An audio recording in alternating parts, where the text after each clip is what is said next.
explained that last week I took my worst day I ever have on trading. On the screen now, you'll be able to see how much in drawdown I am now on my account. So I'm minus 415, which is around like 10-15%. My maths is terrible. I've scrapped my whole strategy I had before because that just clearly wasn't working. Tried it out for about 5 months. I've had terrible results using the ICT silver bullet method.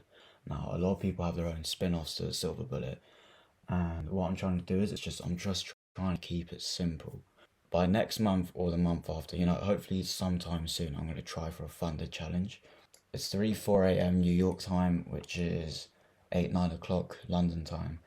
You've got to find the first fair value gap that turns up. No fair value, no fair value, and this is our first gap right here. So there's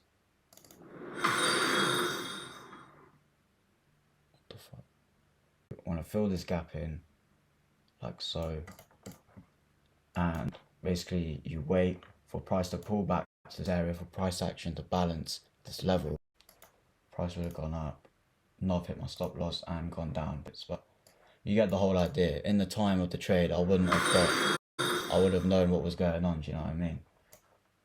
If we mark out this zone right here, 4 o'clock. And also, if I fail one of my mini, practice funded challenges, I've got a pool in my garden which is fucking freezing. It is so cold, and in England right now it is literally like minus temperatures. So I'm gonna have to go in my pool and stand there for 5 minutes and absolutely take in absolute agony of the cold. So if I fail, that's what I'm gonna do. So hold myself accountable if I don't do it, because I've got it recorded. If that candle formed to the downside, if it was a bearish candle, that would have been our first gap. Right here you can see bearish candle here, this bullish candle here, with the gap in between. We've got the wick pointing out, so we obviously have the gap where price action is due to return, and it hasn't been filled yet. Price has now returned, so we can enter for a buy. Place a stop loss. Let's look at previous lows. Is there a previous low level that's recent? No. Okay, so we're doing it based just off that low. So let's make sure there's a clear distance, so if we do, so we don't get stopped out easily. We let this run now. So you see there, literally almost get stopped out, but price has then risen to the upside. Hopefully hits my take profit. Yeah, it does eventually go to take profit. Bearing in mind, I only learnt this just over the weekend, so if I am doing anything wrong, then please let me know, because I'm not very familiar. And another thing I like to do is mark out the high and the low of the previous trading day. So if we go onto the daily range, mark out the high, so we kind of know what kind of range we're playing with.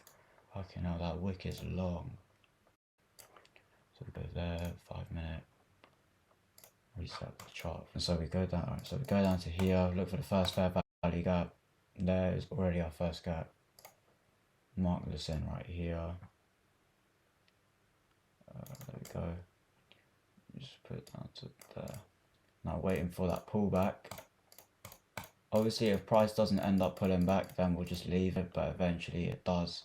So, well, this has gone further, but I would enter for a short here if we're talking realistically, and I would place it above this wick right here. Up there is pretty crazy. That's some insane risk, which would literally blow my account.